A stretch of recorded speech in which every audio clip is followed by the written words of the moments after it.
Welcome to the Cherry Wood Podcast with me, Rachel Burridge. And me, Simon Burridge.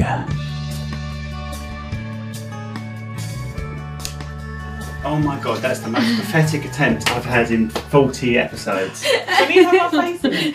You can put your face in it if you want, but just say like Kylie and... Do you know what you should do? You should put your face in and then come back out and say Kylie and Ashleigh, Old Kent Barn. The Old Kent Barn, Kylie and Ashleigh. That'll do. You look at that wheeze. Right. There we go, dangle it there so everyone can see you. Hello. Hi. I haven't seen you for ages. I don't feel like I've seen you for a while actually. Do you know, it's because I'm kind of off the floor, aren't I, these days? Yeah. So I'm kind of like Harry Potter under the... you are under the stairs. Under the stairs. Okay, before we get in depth, how long? You know about the sign because we're really famous. It is really synonymous. famous podcast. And actually, let's have a moment of appreciation for how well you're doing, guys. Oh, bless you. Thank you. Really, so thrilled for If you. you're being nice, I'm going to put the microphone closer. Capture the essence of the words. Okay, I think it's quite a warm room, so I'm going to go with, what should we go? Somewhere in the middle? Oh, she's using the temperature of the room. Or you can both have a go. You can both have a go. What? All right, let's do two then. Let's do two. I'm going to go Let me write this down. 2 minutes and 22, all the twos, why From not? here. From here. Pessimist. I'm going to go 7.5. Nice. 7.5 minutes from here. That is, you really have a lot on that double-sided tape. Okay, we're going to go to our sponsors. Now we sit here for 10 minutes. No, we don't. Today's sponsors are DiGiorgio Properties, your premier choice for expert building solutions. From concept to completion, trust them to turn your dreams into a reality. Visit their website today at digiorgiosproperties.com. De Medici Associates, chartered, structural and civil engineers. Based in the UK with a worldwide reach. Visit their website on demediciassociates.com. Okay, we're back from our sponsors. He does that all the time. He sits here and waits for the advert. You don't have to wait for it. Just turning it down a bit, right? Yeah. Crucial. Right, here we go. We've got Kylie and we've got Ashleigh from the Old Kent Barn, one of my favourite venues. And I'm not just saying that. That's very kind. I'm not doing a Bruce Forsyth and saying we're all my favourite. We're all the favourite venues. Yeah. We're all the favourite venues. Yeah, but we're the first one, right? You are the first venue. First, yeah, you are. First venue. So ask us anything. God. How did you become in charge of the Old Kent Barn? Because that's what you are now, aren't you? In charge, Well, one of a team. So there's it's quite. She's trying to pay. She knows. It's a lot of infrastructure there. So we're still led by Claire and Will. So the history of the Old Kent Barn, the first wedding way back in 2005 was our lovely managing partners, Claire and Will. And really from that, this family business grew. And really the business and the team has grown with the venue. It's been really lovely. And I think you will know there's been longevity there. So I've been there a decade. You're laughing because you've been there long. I didn't reference it. Have you been there longer? Yeah. Yeah. Really? Ashleigh is, you're old enough to know this, and I'm going to say it, Okay. is the Ian Beale of the Old Kent Barn. So if you like your EastEnders reference. I'm ginger now. But yeah, so you've been there even longer, haven't you? Yeah, 13 years. 13. And really come through the company. And so that's really what we do. We're really passionate that everyone has the opportunity to come from within a house and have the opportunity to grow and learn. And we've met and had some fantastic team members along the way. But I think you'll know that our core team, pretty much to this day, are much the same. So how many in your team then? How many of you guys work there? Well, in the busy summer, it could be 60 to 80. Obviously, spread over all the different departments. It's quite a lot of infrastructure. But the core team is probably somewhere between 10 and 12. Just depends on each department has got its own numbers. But yeah, core team, I'd say about 10 or 12 at the moment. And Claire and Will are still really hands-on, so they're very much part of that. Claire and Will. So Claire and Will are our managing partners. They're the owners, and they're really where a lot of the things that are synonymous with the Old Kent Barn, that attention to detail, willingness to go above and beyond, really comes from them. And obviously, then that was obviously bestowed onto us, and it's our duty and our job to just really keep that going and just grow on that, just keep growing. Okay, when the Old Kent Barn first started, was it just that single barn? Yes. So Right, the 'cause plot, I've never known it as that. Just that. So that was really how it first began. So there was the beautiful old barn, which is over 250 years old and was a former cattle shed, believe it or not. So there was, as late as the 90s, there was, cattle and hay in the property. And then the surrounding landscape, because the plot that we're in, we actually own the other half of it, is another side of sort of rural farmland that we own as well. But the main plot, so where the new barn blueprint is, as it were, that's where the marquee was. So it was essentially a marquee wedding company, and we was hosting weddings between the April and about September, sometimes into early October. So really the evolution and the growth of the company came from just that desire to want to do weddings year round, and as we all know, marquee weddings are great, but obviously there are some drawbacks. Sometimes it can be a wee bit windy or a little bit hot, or sometimes a bit chilly, and you're just trying to get that temperature quite right. So the new barn, as it is, which It's is beautiful, not, that barn. thank you, was built by a local company in around 6 months. You wouldn't believe that, from sort of breaking ground through to launching 6 months. And how old have you had that for? How long have you had that for? 2010, they broke ground, and it was launched in the April of the 2011. So really, really short turnaround to be ready for that first wedding in April. That all the lovely couples that saw what was going to, this artist impression, and were really sort of connected and wanted to go ahead with their weddings, and they did, and we haven't looked back, and just continue to maintain and keep that barn looking as lovely. And I think for us now, because that really we still call it the new barn, when essentially obviously it's already had its own decade. We just really want to just evolve from there, so just keep everything looking lovely, but there'll be evolution within that. Do you have people come and visit and saying, why is it called the Old Kent Barn? For sure, yeah. So we're definitely guilty, I think, aren't we, of saying the old barn, the new barn. Yeah. And then people do come in for sure, especially on a tour, and they say, why are you at the Old Kent Barn? And we will say, well, the barn over there is really old, but this one is, you prefer to have your wedding in this one. It's a lot newer. Yeah, you stay in the other one, can't you? Yes. So currently we've got 3 bedrooms. Very, very excited. In 2025 we'll then have 5. So again, some more growth. What are you converting? So currently on the ground floor, the space that we used as a sales office is now been taken. So as you, I reckon that's as you enter as a bride, it's on the left there. So before, because I've never been in that bit. No, never. You would be really sort of just so surprised how the fantastic builders we've had in recently have managed to take what was a very rectangular, almost living room sort of floor plan into 2 really, really great ensuite bedrooms. So we're looking forward to, obviously the wedding season's upon us. We can't launch those just yet, but coming soon 2025, 2 more rooms, which is really exciting for us. Brilliant. So they'll be just for family. There won't be. It's your the closest. nice one's the one at the top, isn't it? Yeah. So the bridal, suite. the couple suite. That's the one we the one hang out the window. Yeah, the couple suite, which sometimes people call bridal suite, but generally couple suite. Is up on the first floor, and that's with the great views over the new barn and the water garden. And then we have 2 extra rooms where family can stay currently, and they've got views equally of the wisteria, which is where the lovely aisle is, and then Willow overlooks the water garden, which is just what some people like to call the pond, but I'm very much it's a water garden. The bougie pond. It's when does a pond become a lake? Well, this is it. I mean, I call it a water garden because it's water contained within the garden. So for me, I think it's... You just think it sounds better than pond, don't you? Yeah. I would say... The marketing spin is that... But it's a big pond. It's huge. Has anyone ever fallen in there? No.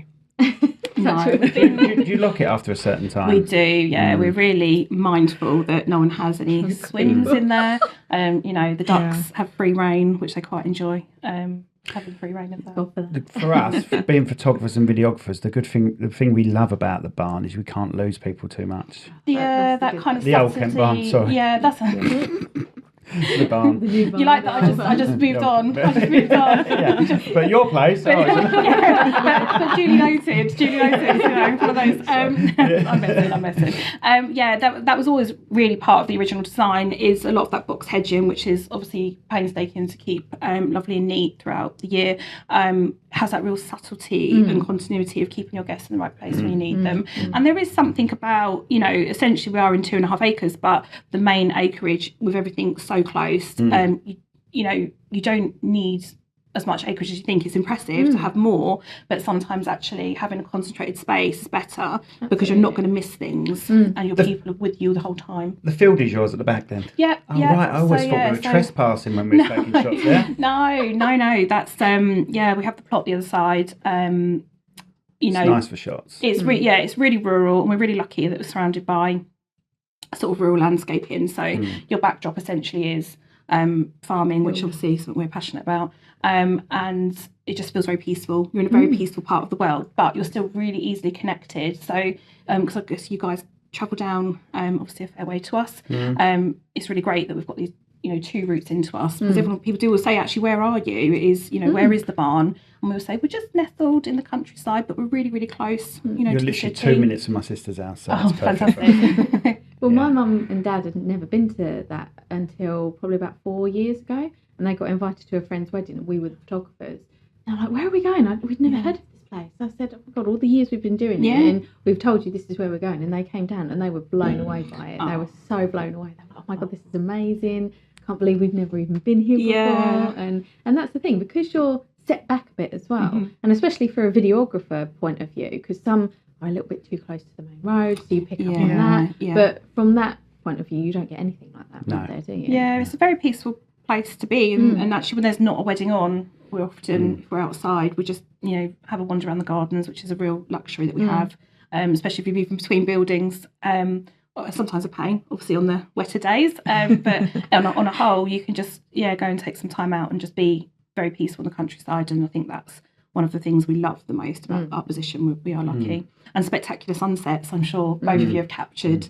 No, doubt it. Not right. We're just so fortunate with that bit higher up, because you kind of come up to where the barn is. The positioning in the countryside is a bit higher up, and we just get these spectacular sunsets that we're just forever grateful for. We go home early and use Photoshop.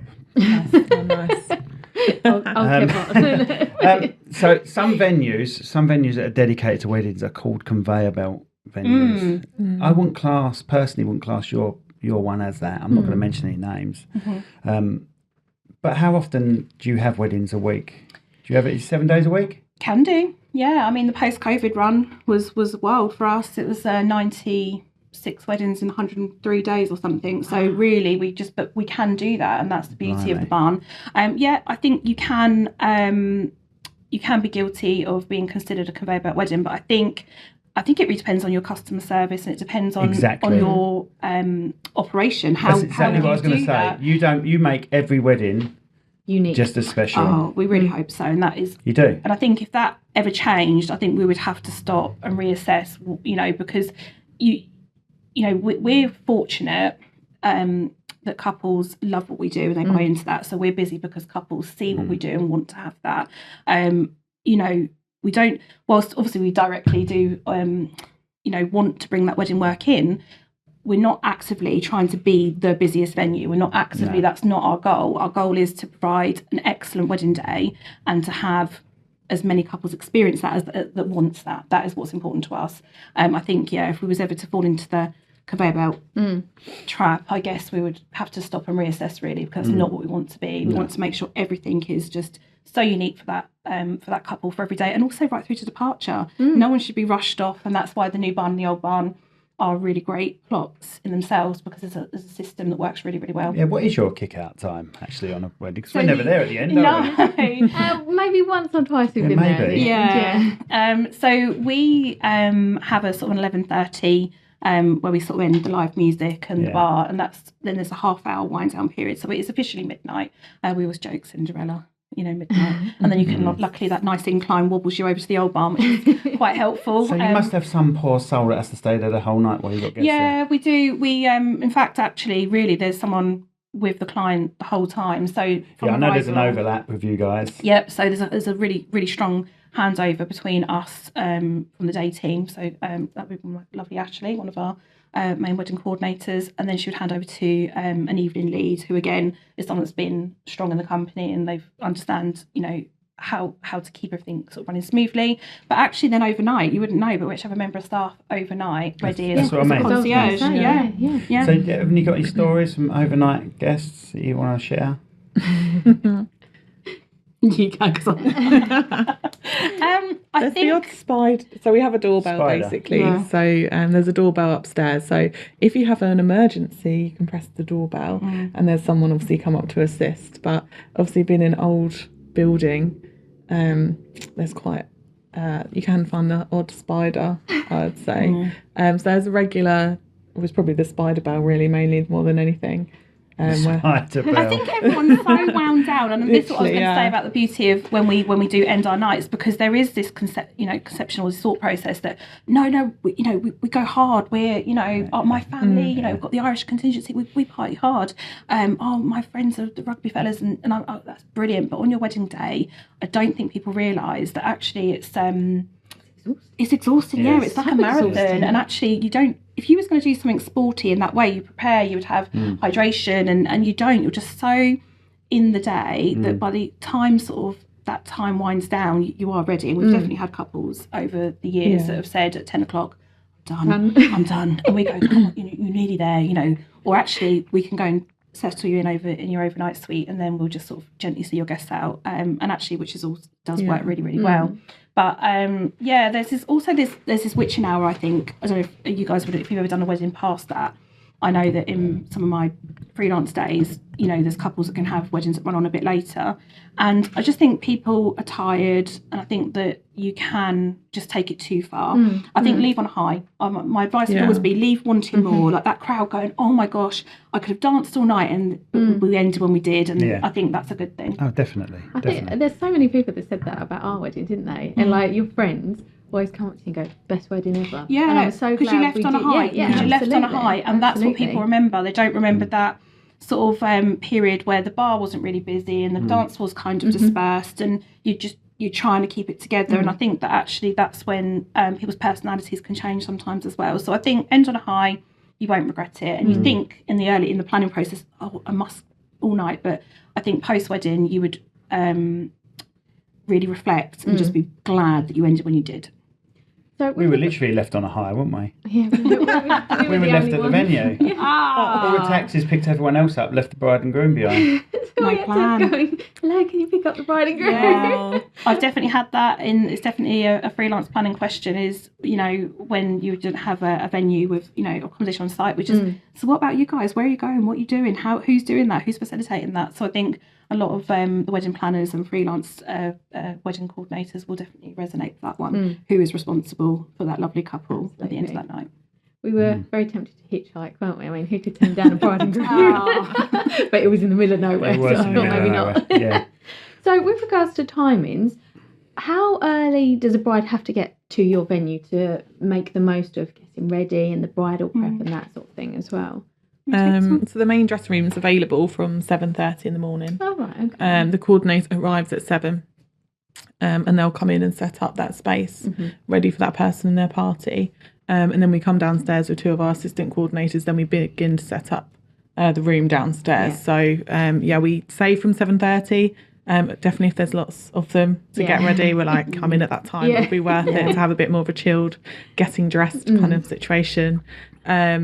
But it's kind of optional for them. But usually they'll work it out with their hair, makeup person about what time they need to be in for. Because I must admit, that side of it, like the bridal prep side, is so organised. It's amazing. I love just going in there because I know where I am, who I've got to shoot, where everyone else is, and it's so structured and nice because that's what we like when we get in there. Yeah, I remember taking photos of the bride getting ready, turning around, you're ironing the dress. Yeah. Oh, blimey, she's ironing the dress. I ain't got the bottle to do that. I'll burn it or something. We just, it's just part of this, enhanced experience. Yeah.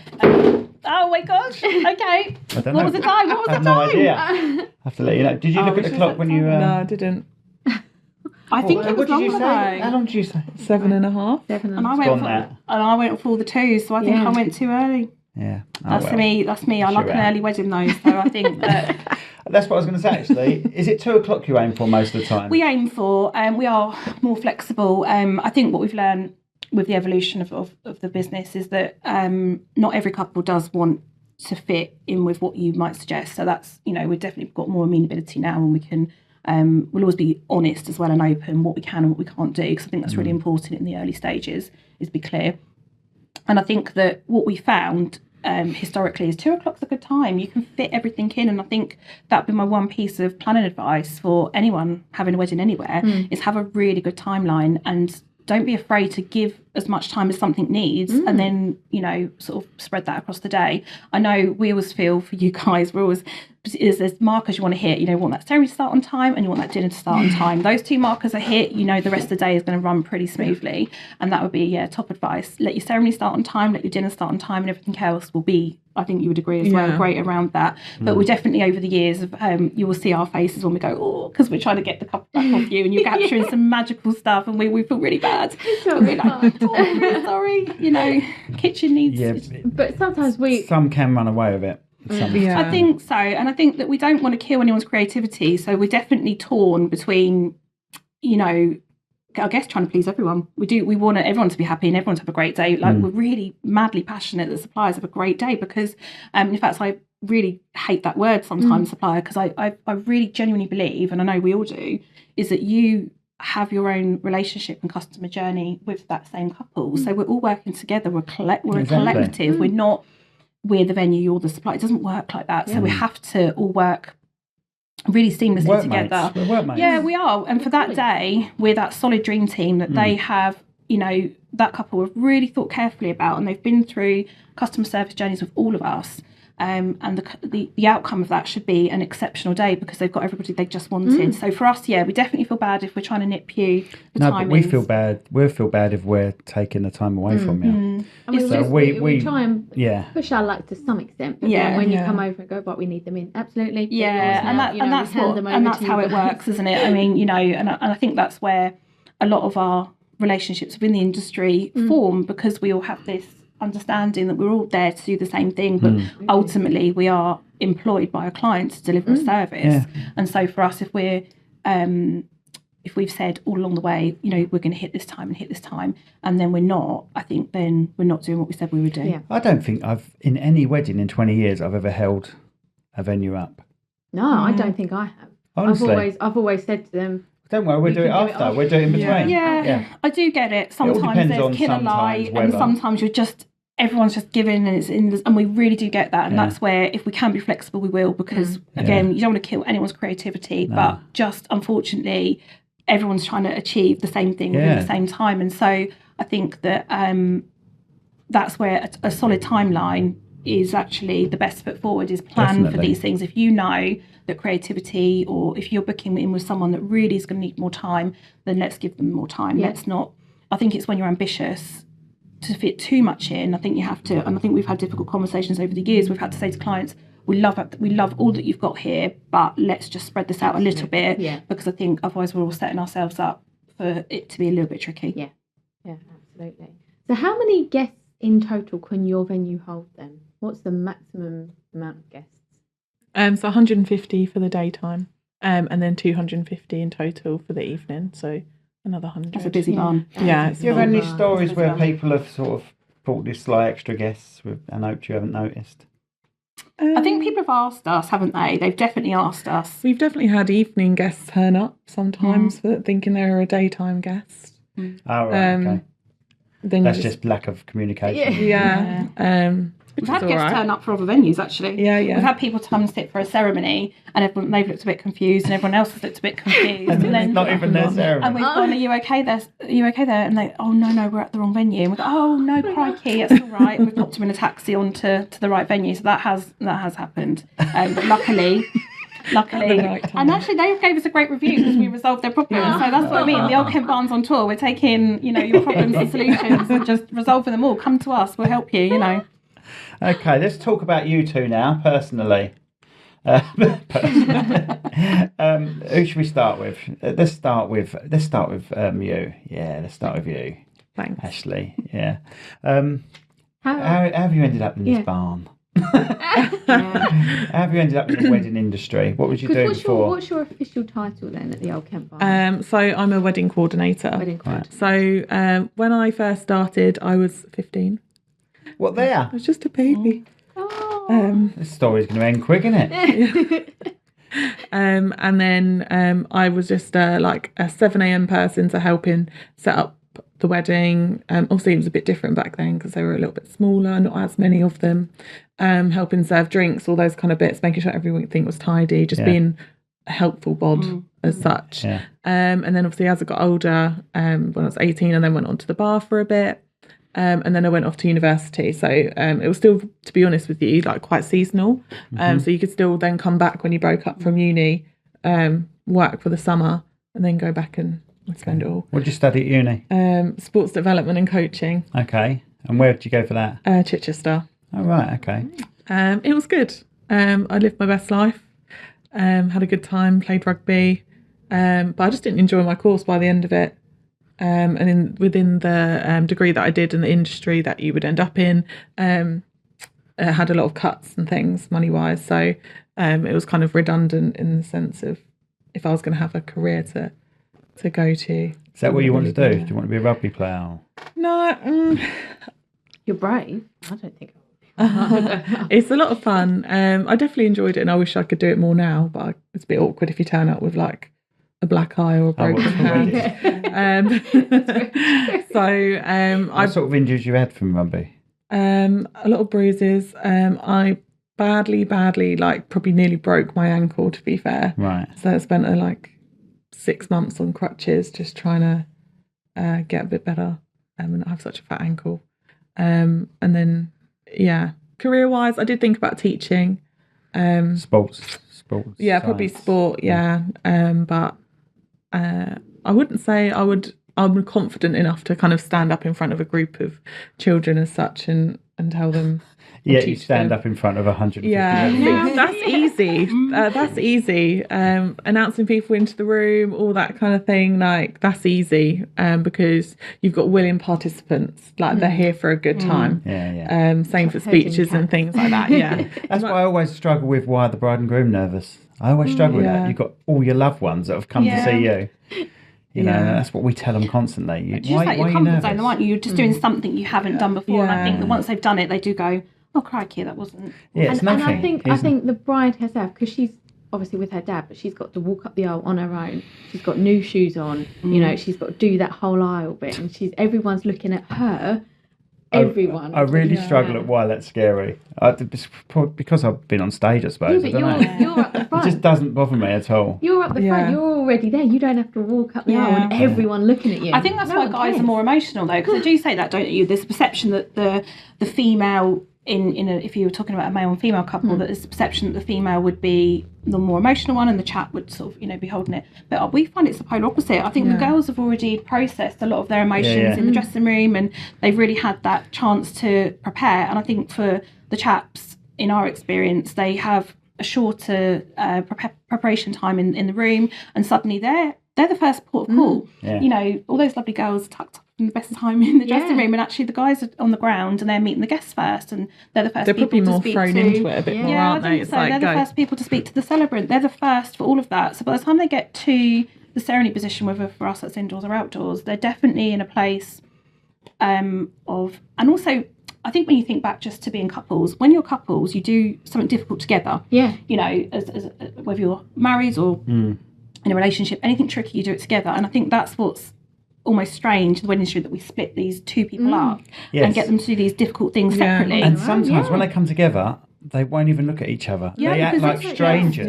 Because like they've never met each other. Also, I think really strange. They're not told that they can be themselves. No, one's ever told that, there's always this element of formality with a ceremony, whether you've got a celebrant led or like the civil ceremonies. But am I allowed to hold his hand? Am I allowed to do this? This is it. And we say, we all say, touch her, not weird. But, it is strange, right? It's weird because they get that from their parents because back then it was a little bit more formal. It was all church. We have the same thing with wedding albums. A lot of them think you still just slot in a picture. Oh, really? Like a into an traditional album. picture. And then we show them a storybook and they're like, that's amazing. Because they've only ever seen their parents' album. Yeah, that is Obviously, true. as time goes by, their parents will be, Yeah, as the generations. And we're definitely finding that there's definitely, and I think we all know this, because to be in this industry, you have to keep up. That's one of the, isn't it? Always trying to keep up with everything. And not to be necessarily trendy, but just so you're delivering the right service for your couples. And I think that we'll definitely see a transitional period, certainly in the next 5 years, again, there'll be another evolution of our industry. And what couples want now is very different to what our couples would have wanted from us, say, in the 2000s. Definitely. Early 2000s. Just they've got to move with it. The main thing at the moment, the trend at the moment, is having a content creator on your day as well. And I don't really understand. So I'm sort of, oh, right, okay. I think it's just we're all guilty now. Modern times have made everything very quick, very instant. Yeah. And I think that, especially with your art forms, both of them, they are not anything that can be pushed out. I know you can do a preview. I know you can do, but I think to really truly get into the editing process, that is you really immersing yourself in their story, in their day, and that can't be turned around really quickly. And I think the content creation has come from this demand that is upon us to produce produce quickly, and that we must be able to share something almost created really quickly. Yeah. So, Kylie, we're going to ask you the same question. So, where did your background then? Where did all that come from? Where did your background come from? No, why did you? I got it from B&Q. That's my background. So prior to the barn, I've always been in hospitality, and then kind of found the wedding thread of that, and just nurtured that. I did a lot of freelance work prior to the barn, and that's really how then my relationship formed with the barn. Initially, when I sort of came on board way back, was just to do some sort of independent cover, really, because the barn was growing pretty quickly, and they just needed someone just to kind of fill some of the gaps. And then the barn was just really growing quickly, and actually really fortunately for me, once I was there, I never left, and I'm still there and still as passionate about it, sometimes even more so sometimes, but still really, really passionate about everything to do with it all these years on. So you guys must have worked in the majority of the areas within the barn. So what is your favourite area? Is it like the bar, or is it like the dressing room area, or what's the favourite? I think what's your favourite part? For me, it was definitely the dressing room. Obviously, I'm retired now from officially doing the wedding days, which is probably good because old bones now, trying to be as efficient. But definitely in my days when I was doing sort of the bulk of the weddings, the dressing room was probably my favourite bit. I really had down this efficiency of just foresight of, if I do this for you, this is going to prevent this from happening, and then I can just produce a really tight timeline and just make sure everyone's tip top and all the bows have been felt, and all those attention to detail, I think, was definitely and that's been bestowed though onto the team. That doesn't get lost when you come away, and then the new team come through. They can then run with those processes, but in their own strengths, which is really lovely to see. What was I going to say? Oh, I was going to say something. So, what is your role now? Are you dealing with bookings and things? Yeah, more so really Sorry, yes, we'll talk about you in a second. It's really more. She's the janitor. It's really more marketing now these days. So marketing, development, and I think I would say our current, projects that we're working on really are about enhancing that client experience, making sure that we're, for the phrase, industry leading, that we're just really pushing harder to give back more, because clients need that. The days are gone where there's just, a service and a delivery. You've got to really, from inquiry right through to departure and beyond that, be producing above and beyond. So, Next, Ashleigh. we What's stop your clicking that favourite? pen as well. You're driving me Sorry. nuts. And you put Kylie off. I see it in her face. I was just making sure I'd answered Stop all my clicking your pen. questions. Ashleigh, what's your favourite part of, or where do you prefer to work on a wedding? I would say probably my favourite kind of place is probably the bit just before the ceremony. So whether that's in the foyer of the new barn for an indoor ceremony, or in the old barn just before you walk down the aisle. You kind of see everything kind of come together at that point. You know that everything's ready to go. And it's also, I enjoy putting that person at ease as well. That's where you can say to them, look, you've made it. All that's left to do is you've just got to walk up that aisle, follow your bridal party, see your family and friends, that kind of bit really. I think it's just like I don't know, I find it weirdly kind of like a relaxed time, unless there's like 14 children, then it can be a bit stressful. But we just let them, as long as they're happy and smiling, like just let them down the aisle and you're all groovy and ready to go. But yeah, I quite enjoy that part of it as well, especially when they see that person that's giving them away, that emotion, and they're just the happiness, like ready to kind of go. I think we're in a position of privilege. We're the last person to say to her or him, good luck. You got this. It. And we're right here. We're right here behind you. There's been a couple of instances where people want to let go of us, as we're letting them out the door. And we go, oh, pop it, we can't walk down with you. Let's go, And actually, there's been probably a couple of times we have got someone, not all the way, but got them just to that next bit. And then once they go, it's quite almost maternal feeling or parental feeling where you just feel really proud of them because you know what they've been through, particularly if you're a nervous person and you've really overcome that throughout the morning and you've got to this position where it's all happened. And I think we're just really proud of anyone that has worked that hard to bring all of this together. This wedding day is because you have worked really hard on this and we're just here to facilitate that to happen for you. Have you ever had any weird requests of, I need an hour to come down and deliver the rings or something? Like obviously there is that gap in between the ceremony and the wedding breakfast and they want ice cream vans or anything like that. Have you ever had like really weird, outrageously Star Wars? How are we going to actually facilitate Have this? Have you had Star Wars one? We might have had a lightsaber fight. I know. I definitely. You too? I know. No, not yet. I was definitely coordinated that day. I recall fondly the two chaps in supporting the groom decided they really wanted to incorporate a Star Wars battle with lightsabers. But were the bride and groom all right with it? Like, were they? They were. I would just have said, I don't know if you would agree, but it was a bit too long. Yeah, just a bit 90 seconds too long. We could have wrapped it up a bit sooner, but and it's not our, whilst we find these things, endearing, it's not really our job to. We're just there. We're just there to let this happen and for everyone to have, what they want, and that's really what we do. Yeah, as long as they're happy, we're happy. As long as they're happy, yeah. We can advise. We've been there before and like a few couples have had singing waiters to the point where they're actually serving food and I'm like, oh no, I'm good, thanks, I'm good. You have a singing waiter sometimes. We've had one start 4 hours before the performance. There's some good companies out there. I think the ones you're probably referring to are the singing waiters, and they're obviously it doesn't really differentiate from me, but that's their name, and they're really great characters. They absorb in the day, and they have these aliases, their different names, and they have an accent.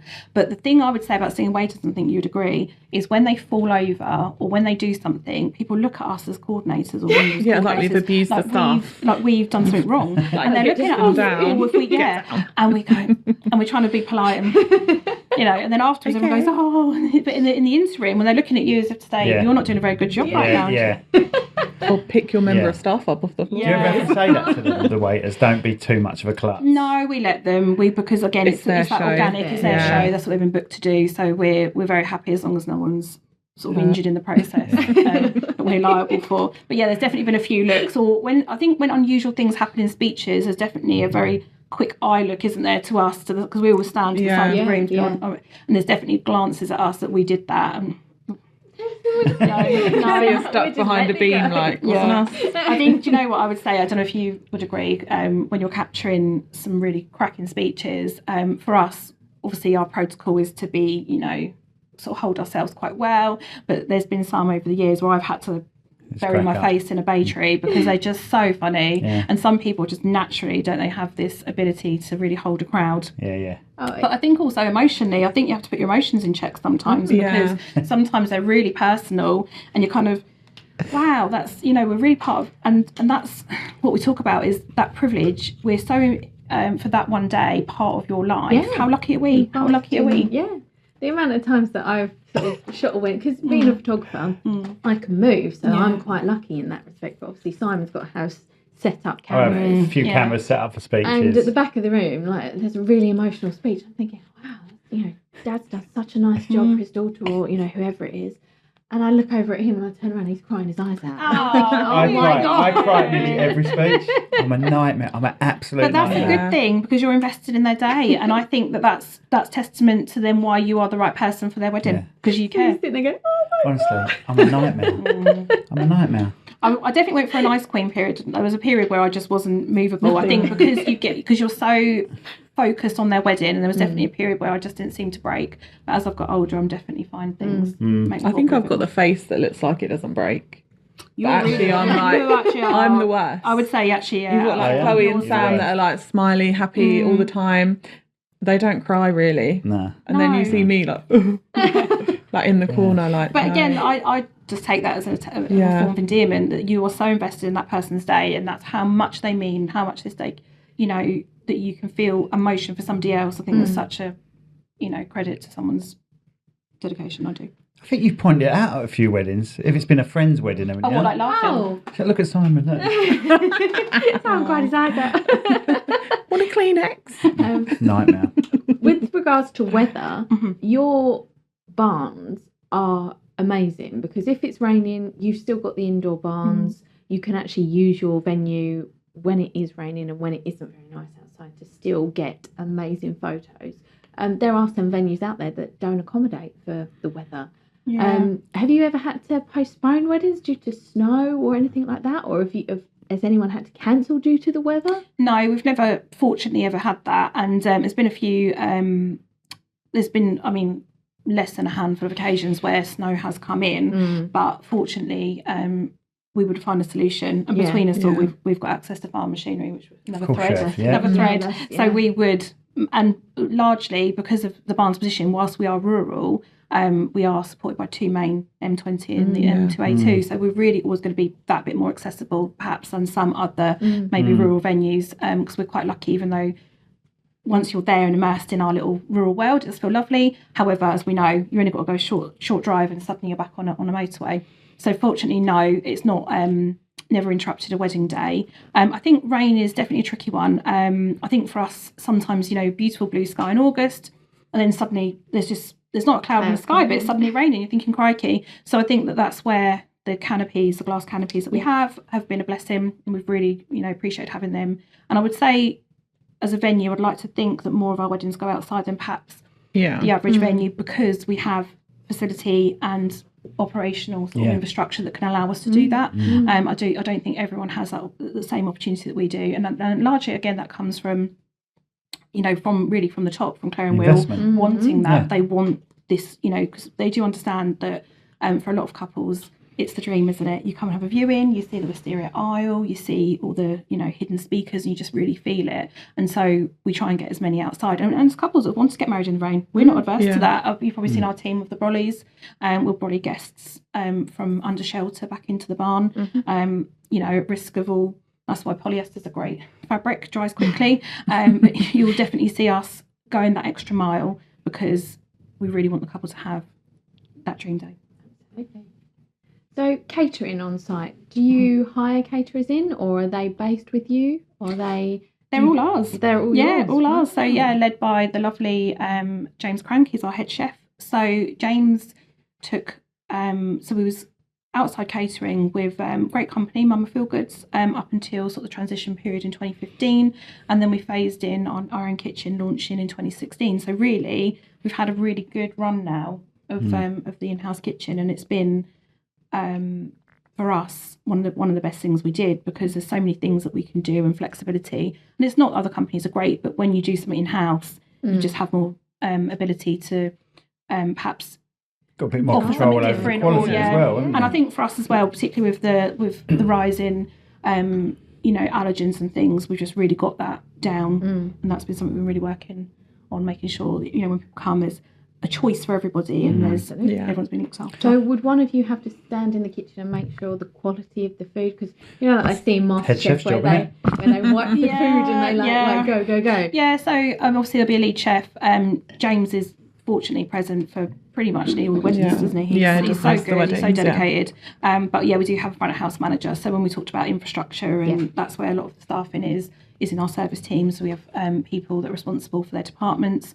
And so for a coordinator, it's a fine balance of making sure that she's often this concierge for the couple, but also that her eyes are on everything, but knowing there is a team member who are responsible for that. But obviously the line does always stop with you guys, which can be quite a lot sometimes, but they all seem to effortlessly. And do they give taster menus, or Yeah. Do the bride and groom say, actually, we really want this, and this to happen, or this food, or this type of food? And they're quite adaptable to that as such? Well, I think you can say about the tasting experiences. So all our booked couples for full days get a tasting experience evening. It's like a couples only event. For 4 days, did you say? So they have 4 Full days. Oh, full days. Sorry. Blimey. 4 days of food. I'm just going to book a wedding for the sake of it. 4 days, I think. So like the full day weddings, basically. They are invited to a couples tasting experience, couples only event. We have evening entertainment for that evening and a set menu. And it's a menu from our 3-course menu, and it's our popular choices. So the food that is most chosen throughout that year is what we'll serve at tasting as well. It's a good opportunity for them to sit with other couples and just give them that really nice guest experience, understand where they are in the room, how that service works, the quality of food and style of food that they'll receive on their wedding day as well too. So I think that insight then gives them flexibility. Yeah. So if they've then had that experience and they're looking for something very specific for their day, at least then we've had this platform to go, okay, from here, where do we want to go? Absolutely. Yeah. And that's key, because food is a huge part of the day. Food is a big part of the day.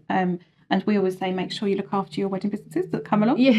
I was just about to say that you are the venue that we don't have to worry about. We always ask the question in our quote, will we be fed? We don't care if we're not being fed. We just need to know. Yeah. So you can Are we make gonna be fed? provisions. Yeah, absolutely. Where some would demand it, which is mental, I think. Yeah, I think it's a controversial one in the industry. yeah. There's definitely, I just need to know. I just need to know, am I bringing food or not? But you guys... And we ask the question as well. Yeah. You guys always look after us. Yeah, you always look after us. Yeah. I think if someone's, it's no different if someone's coming to your home, you want to make sure that you have a great day. And we really talk about this a lot, about going back to what I said earlier. If you're having a great day, the couple are having an excellent day. Yeah, because you're exactly. being, and it doesn't take much for us to look after you. It really doesn't. It should just, I know obviously we're biased because that's what we do. And it'd be nice if it was across the whole industry that just, some gentle hospitality and some care and some and communication as well. I think making sure you meet with everyone that comes onto site and just say, have you got everything you need today? It doesn't take much, I don't think, to make sure you can take, like I say, from a great day to an excellent the day. experiences we've had, when it comes to the way we get treated sometimes at different places. I'm not mentioning any places. But, No. But I think it's perception though. you I end think up with that just a is- sandwich plonked in front of Yeah. you, like that big, after 12 hours. And when they've told the couple, we'll be providing them food, don't worry, but pay us 30 quid or something and we're providing, and then you just get this little, and we're like, how are we going to live on that? Crikey, Yeah. it's a long day, and you guys are there, like I say, and I think that's the thing. It's not about a rider or any diva-ship. It's about just making sure you're set up well for the I'd day. rather have been told no, and then we'd have bought our own stuff. Yeah, absolutely. that's that. And then It's all also about planning. because you also obviously incredibly grateful to the couple, aren't you? If a couple was providing anything for you, thank you so much. You'd never want them to know otherwise. Yeah, I definitely think there's definitely it's definitely a thread, I think, within our industry about hospitality for wedding businesses that are coming in, particularly into venues. And I think that every venue has. I think it's tricky for some venues that don't have internal catering. I think that's tricky for them because, of course, they're working with external company that may not have the same in-house policies as them. And I think also it just depends on the infrastructure. We're really lucky that we have enough team that can think about everybody. I think some companies, maybe their teams may be smaller and maybe they're so focused on other details that maybe they can't take their eyes off. No, that's right. Okay, brilliant. So how would a couple find you guys?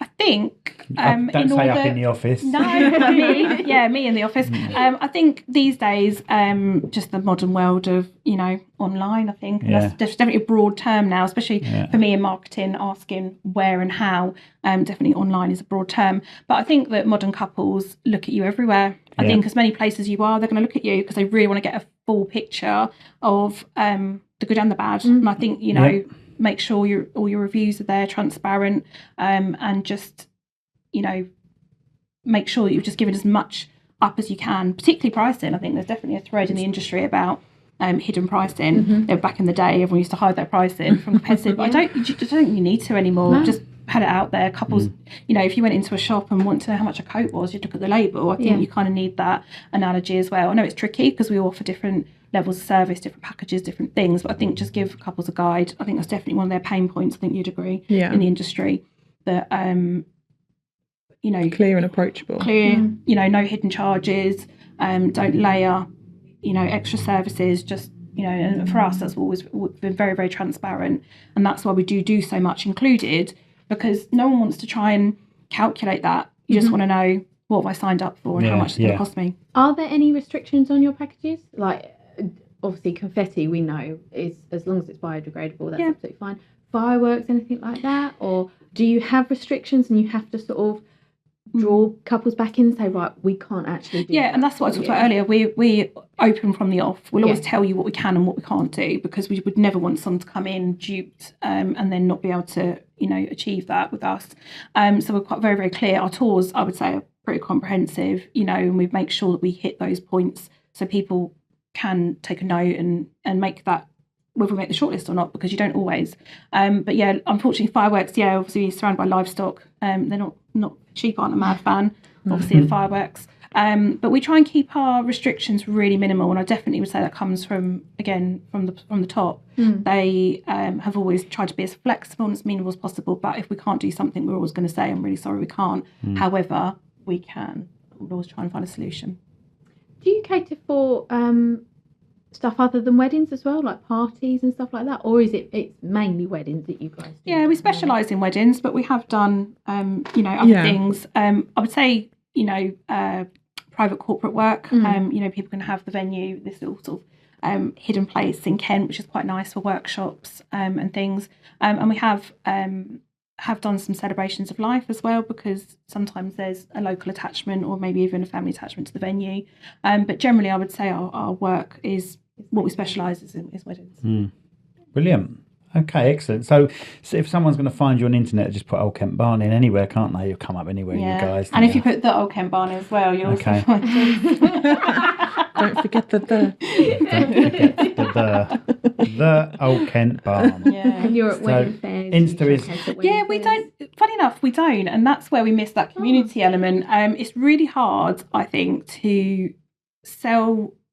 I guess, for want of a word. I think it's really hard to sell somewhere when you're not there. Yeah, when you're not there. And I think so for us, I think that's... You do your own every now and then, don't you? Yeah, we do. And again, we can't do as many as we'd like sometimes because of the lucky, our busy wedding calendar. And we also like to concentrate them, so they really are a good something to look forward to, like a calendar event. So yeah, we host 2 Back to the Barn events, and we do them over 2 days. So the first day is for new couples, so people that are really new and not quite ready to be that, you know, theory of being pounced upon by the businesses. And then the second day is really focused on barn couples, and then we put businesses in front of them.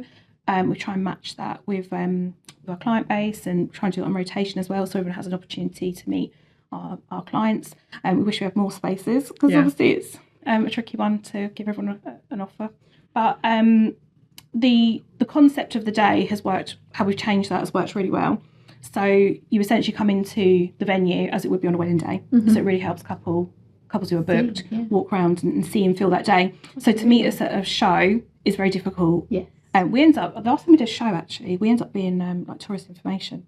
We did a show, obviously, you know, invest into your spot, and we ended up, and I guess that's a customer service in us, directing people to really great suppliers that we knew, really good friends.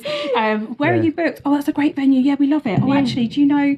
And, you know, I think that's, so for us, not perhaps. Well, like you say, it's very hard to sell something if you're not there, or you can't bring it with you, can you? No, imagine There's a bit of grass from there. Yeah, here's It'll be like VR, won't it? Just put these on. Yeah, we've definitely, we've since the last time we did a show, we have invested in sort of Matterport virtual technology. So we are really lucky that you can virtually walk around our venue and really look at everything. It's a very, very helpful tool, and that's been obviously during the lockdown years as they are. Sounds like an Adrian Mole if you're old enough to know. Yeah. Sounds the book title. Sounds like that. You're not old enough to know Adrian Mole. I'm older than you. Old enough.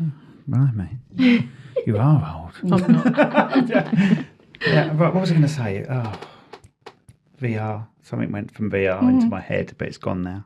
The tours, VR The tours. wedding fairs. Technology is moving on. You know, people don't just want to walk around anymore. They want to, particularly for us, we attract people from out of county, surrounding counties, internationally. They want to have that preview. They want to have that. They just want to check for themselves, because it's quite crushing if you've driven a long way and you come to a property and maybe it's not. And especially with marketing imagery, obviously you're always going to put your shiniest images on, and sometimes couples just want to see it in its of course. raw format. Yeah. So to be able to view it in a virtual way. Because Pinterest nowadays as well, everyone's got a Pinterest idea in their head of this is what I want it to look like. Yeah. But then you say to them, okay, this is the middle of August, you'll get married in March. You know, it's never going to look the same. Yeah, and they don't. A lot of couples don't book in the season. Some do. Some are savvy and wait and come view venues in the season that they're considering to marry. But many buy in the, as we all know, in the off season.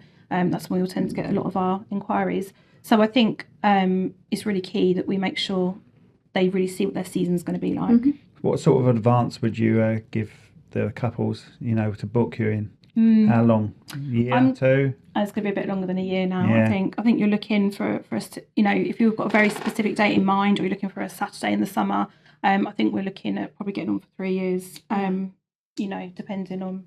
But you have the occasional in the week sort of date still available? Yeah, I would say the more flexible you are with dates, the more likely we are to match and meet something with you. And I think that's where the rise of our, the growth of the business has come from, is that couples are more flexible with the days of the week. Because if you really want a service and you full-heartedly believe that this venue is going to produce you a wonderful day, then you're going to be more flexible on the date. But for some people, it's a non-negotiable. And we, unfortunately, if we had another barn, we probably, hopefully, could fill it again. We're not going to build one. It loses itself when you get a venue that can do 2 weddings in one day. I don't think we would It's do a that. lot. It's more personal, I think. If you stick to one, you've just got that one person to concentrate on. You're not all over the place, or half you go here, half you go there. Yeah, well, you'd have to double up the staff, wouldn't you, and things. But It's dilution, I think. And for some, like I say, for the people that works for, fantastic. And I'm really, delighted for you. But I think that's, again, I think what couples appreciate is this exclusivity. That's the thing. Even if you don't see any of that other wedding party, knowing there's another wedding going on in that venue does make the bride, feel less important. We've had at certain venues, we've had people that have said, "Oh, you're not allowed to go here because there's another wedding," or "You can't. You can only go out at this time because there are other weddings here." And you're thinking that's very restrictive. And that's not just one venue. We're talking multiple venues. Yeah. And we've not had any experience of that, so we're always fortunate to be just very exclusive, very focused, and that means our eyes are on all of your wedding for all of the day. You can make it more personal to the bride and groom, or the wedding. And I think it's something quite. It's a nice feeling when you've invested in a venue, because obviously the venue hire is obviously reflective of the type of venue. I think it's important that they feel that investment. You've got this place that just feels yours for the day. Exactly, and I think that we're very keen for couples to feel that it's not our venue, it's your venue for the day. So going back to obviously COVID, how did that affect you guys? Obviously you weren't allowed to be open, I suppose. No, it was a difficult time. The best thing I'll always say is Claire and Will's determination was that this wasn't going to be bigger than us. We was always going to do what we could, and so we all worked. So we obviously, the team was diluted quite quickly, and there was a few core team members still sort of actively on duty, and we just tried to keep up with everything, and just kept our couples well communicated. And as soon as we got, I think the hardest thing, and I was talking about this funny enough yesterday, was the hardest thing was digesting that information. So, the drop would happen, wouldn't it, sort of 4 or 5 o'clock in the afternoon, and then have to digest that and then try and intelligently bring that back out to a couple. So there was the odd time where we said, we just need a bit longer to digest this. But on a whole, we were really fortunate to our couples understood, and keeping the venue, maintaining the venue in that time, because at a moment's notice, you was going to be ready to go. So there was definitely a lot of us, and lucky because it's a big site as well. There was definitely a very hot July where we was all sort of No, it was a cracking summer. It was a great summer. The first one was. Yeah. I think the second one got a little bit boring, didn't it? Yeah, the grass was wasn't as never good. greener. No, Our right, lawns yeah. were spectacular And in that everyone went time. for walks with each other, didn't they? You bumped into people you didn't know. Nature took over for a bit though, didn't Yeah, oh, definitely. the ducks really had, because we talk about the Free ducks, roam, my little yeah. nemesis strolling on the patrol, and the pigeons as well. Even them, it was sort of in the wisteria, and we was like, oh, guys, you can't be here. But we still toured in that time. When we was allowed to, of course, we still toured, and we always just followed the rules. And I think that we always knew there'd be an end at some point, and you just got to keep going and just keep going. So I think that now the other side of it is taught us to just future-proof your business and just be prepared. Yeah, We even absolutely. had weddings that, when we could, the people that just wanted a wedding, Yeah. just a ceremony, and then they went off for their socially distanced. We were guests. soiree. We weren't guests. We were photographers at a wedding, but we was also the witnesses. They just wanted to get married. Yeah. So it's bridegroom, us two, There's 4 of us, and a I think. registrar. Yeah. Yeah. But it was nice because we could then go off and take as many shots as we wanted. We could be. That was weekly definitely around relaxing. you. I would say for us, that was definitely, once they were married, we were like, whatever you need, Yeah. Yeah. And one wedding, you took the pictures. Really? Yeah. We did this very tiny, beautiful little ceremony, but obviously they just kept it very small Yeah. and didn't have. So we were hanging out of Just a sanitised classic, iPhone. an old, Hanging out the window again. hanging out the window, trying to get some group shots. We did Obviously, that actually, didn't we did do that, and this was with the PPE as well. This is when we had the mask and Yeah. the visor, Yep. and it was those days. Could you remember the bridesmaids used to have matching masks? Yeah. Do you remember? Yeah. I think I even did a wedding at your venue where there's a small satch of the dress that had to be made into masks, and they all had masks and stuff like that. That was such a tricky time. Yeah. And actually there was a period when the rules were relaxed where we took the decision as a company to continue from our side wearing masks, and that was definitely on the hot summer when everyone else had their faces Some people out. had never seen our faces. Yeah. Wow. And it's very interesting Just eyes. actually. You wouldn't believe from nose down how much that changes someone's face, would you? No. So you would end a tour, and if a couple were in the car park and you were sort of a very safe distance away, you would sort of take your mask off and smile and say, "I do smile under here, and thanks ever so much for coming." And then they would sort of look, and you say, "I look different, don't I?" Deceptive. Brilliant. Wow. Let's get into farming. Oh, God. So you're both married to farmers, is that correct? My dad's a farmer, Right. and my boyfriend works for an agricultural contractor, so does a lot of things for farmers, basically. And you're married to a Farmer's farmer. wife, yeah. Yeah. Signed up. Farmer's wife. Farmer's wife. What you got animal-wise? So we have just a sole beef farm. So we've currently got 159 beef animals, over 235 acres. Blimey. And I'm worried about 12 chickens. And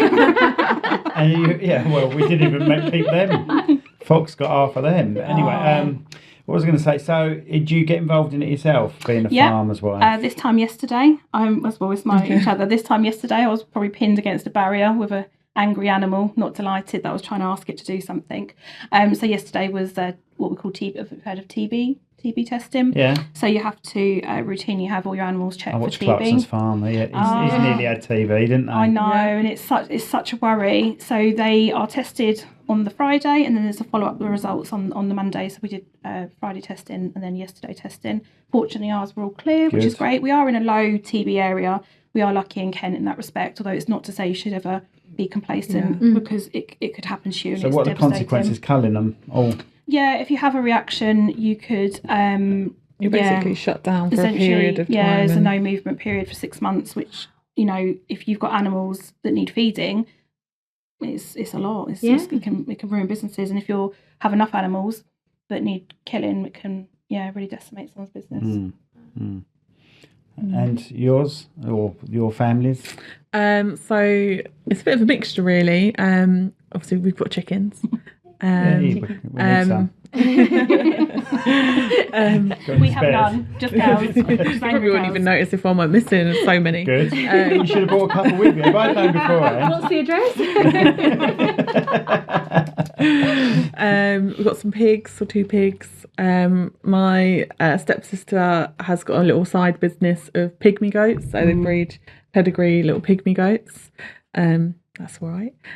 We've got sheep, so we're currently lambing at the moment. Very much having lots of little lambs come around, and we've also got some cows too. Proper old McDonald, isn't it? Yeah. Yeah, and it's funny because in our office, your mum is our office manager, and also her husband's in farming. So regularly there's farm chat. Yeah. In the office.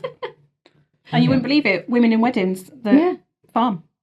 So do you get to use your own products? So if you have the eggs and everything like that, and the milk from the cows and stuff like that? Yeah, but how about you with beef and at the barn? steaks? Do you know, funny enough, when we first brought the catering in-house, we did do a visit at the farm, and we really considered whether, because the type of animals that we have they're kind of earlier in the chain. They're not quite in the food chain. They're so some farmers grow crops, we grow cows, if that makes sense.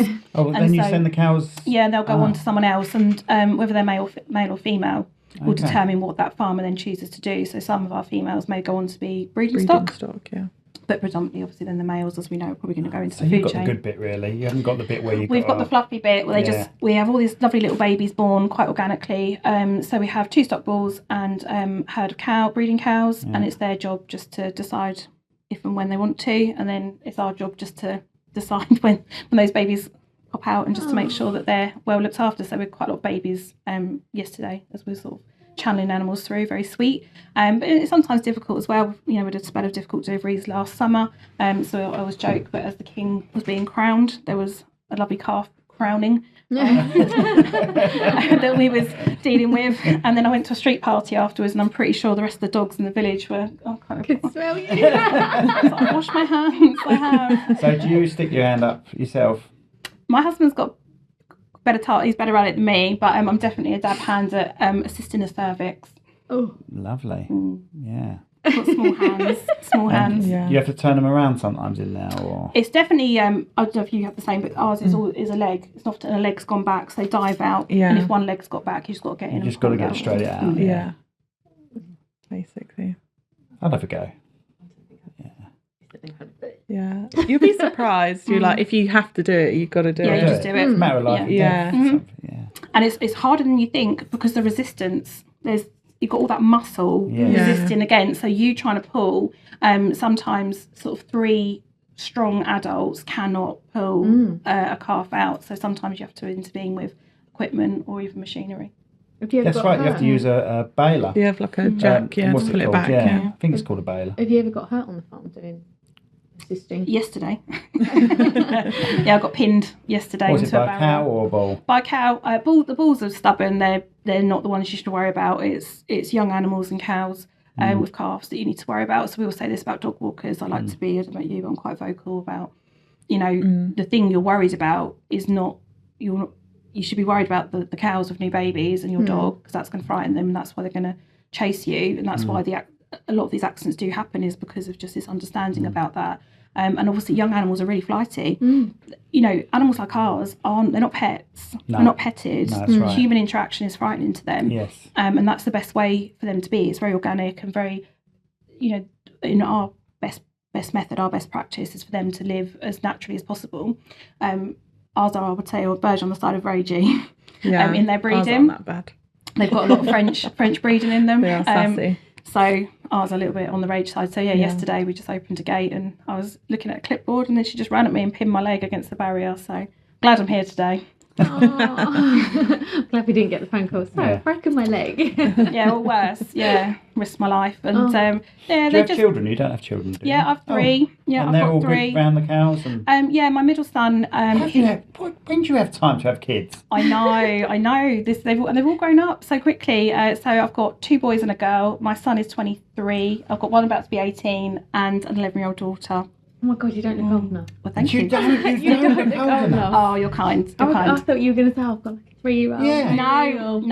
My children have all. So my middle son is great. He's definitely a classic middle child. He won't mind me saying that, but he's great, and he is so active on the farm. And he's getting over how young she looks. Oh, you're kind. You're about 35 in my eyes at the most. Oh no, I've gone over to the 4 side. Really? Backing it up. Yeah, she's old.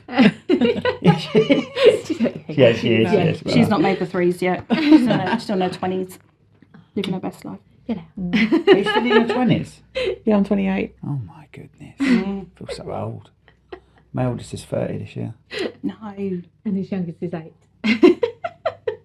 But then it's different dynamics, isn't it? I definitely, my relationship with my children in their different age groups is very different. Obviously, the younger they are, the more hands-on you are, and the older they are, I guess you become more friendly, don't you? You kind of create this sort of friendship within your, paternal and maternal relationship. So they're quite... That's a really sensible answer. So they're quite hands-on on the farm? Yeah. My eldest son, he's quite busy. He's really growing his business. He's a carpenter, so he's really growing that. But actually, when he needs to, he's a dab hand at checking if it's a male or a female with a swish of a tail. He's really good at that, and he's keen to help. It's a real family effort. Particularly recently, kind of the family dynamics changed a little bit, and we've needed a bit more help because the original farm business was my father-in-law and my mother-in-law, and unfortunately recently my father-in-law passed. So that kind of it's unfortunate, but the dynamics then changed. So then our children, like, we perhaps stepped up to help them, and then also stepped up to help us. So I've been really grateful, and it's quite a thing. I had a meeting at school recently with my daughter, and she's 11, and I said, she might find reading and writing tricky, but put her in a herd of animals, and she's brave. So I think that farming's taught the children a lot about life and death as well, because not everything has got a happy ending, and I think that's been very insightful. The kids have learnt now of the chickens, haven't they? Yeah.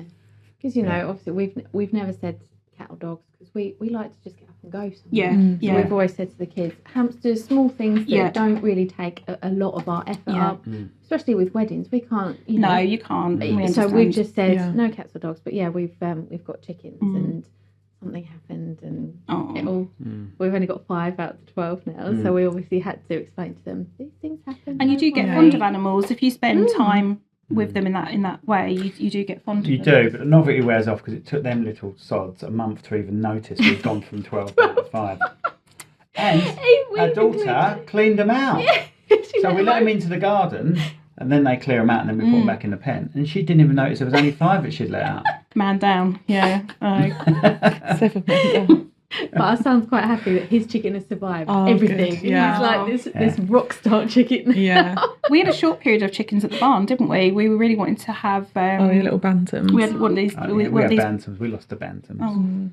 They had great characters, and we went for this short period where we was going to have the fresh eggs, over in the B&B, but it just wasn't sustainable because of the numbers that they would need to produce. We'd probably need a few more than we had, and but they're very sweet while we had. Yeah, bantams are, what did they get? Too posh to push. Ours definitely were very well loved. A lot of bathing of feet and bottoms, and oh my God. On a wedding morning, you'd be going, oh dear. Well, next time we're shooting down the old Kent barn, we'll take the chickens. They can clean them for us while we're there. Just leave them in the car. We're really good at herding as well, and that's, I think, why we're probably so efficient with guests sometimes. And do you find yourself waving your arms? I do. I've done it historically. Gone like, you're not. Come on, come by. Whistling. Get a dog out. No, I've definitely found myself doing it, and I've gone, drop your arms. You don't need to wave them. So, did your family have like a sheepdog, or do you not? Yeah. Really? We've got 3 collies. Instructions, and they take the instructions and do. Yeah. Really? One of them, no, but the other 2, yeah. They're up for it. Always watching the sheep. And you know how to control the dog? To a certain degree. Why is that a random question? It's just, you know how to control the dog. The dog does the controlling. No, but you still tell the dog what to do. I can give them instructions to a certain extent, but to be fair, that's my dad's remit, and I'm not willing to take that away. I just stood somewhere getting shouted at. Why did you let that sheep run you over? I don't know. It just happened. I wanted that one over there. Yeah. Okay, you didn't tell me. Yeah, it was definitely terse words of myself and my husband yesterday. So, it's amazing. I'm really sorry when that animal was running at me. I didn't want to stand there and let it hit me. So have you got names for all your animals? Oh, no. There's a very small handful that are named, and that's only because there'll be a reason. So, you've got ones that are like Dangerous Dave or Old Nasty. Yeah. But we can't get attached, can you? You just got to treat them like a product, really. Although actually you get quite friendly with Dave. You've got William. Yeah, but we've got William. I was just going to reference William. So William was born in a storm last June. and he's been just a bit of a wet lettuce, silly, bless him. He's a sweet little thing.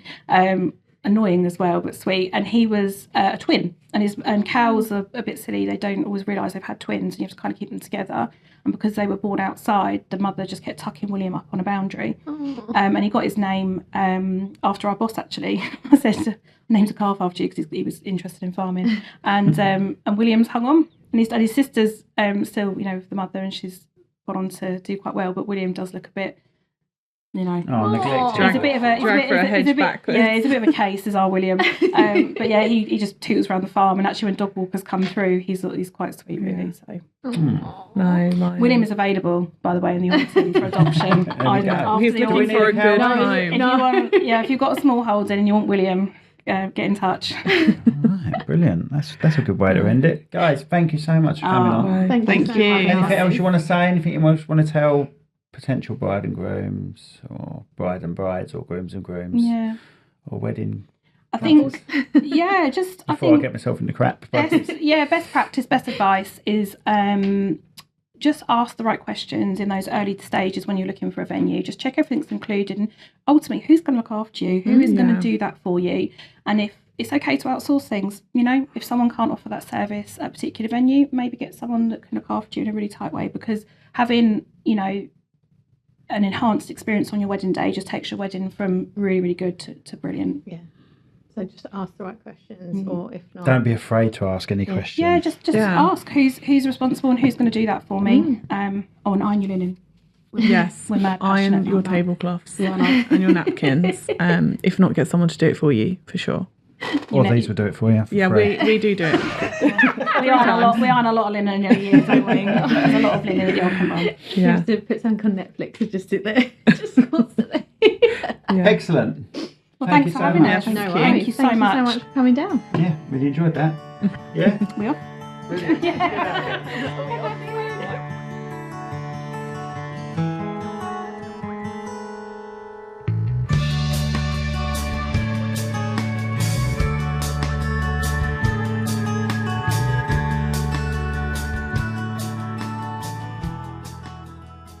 This podcast has been brought to you by Snugdubs Camper Van Hire. Roam the world, park anywhere. That's snugdubs.co.uk. This podcast was brought to you today by Austin's Eatery on Station Road, Strood. Try the Viking Challenge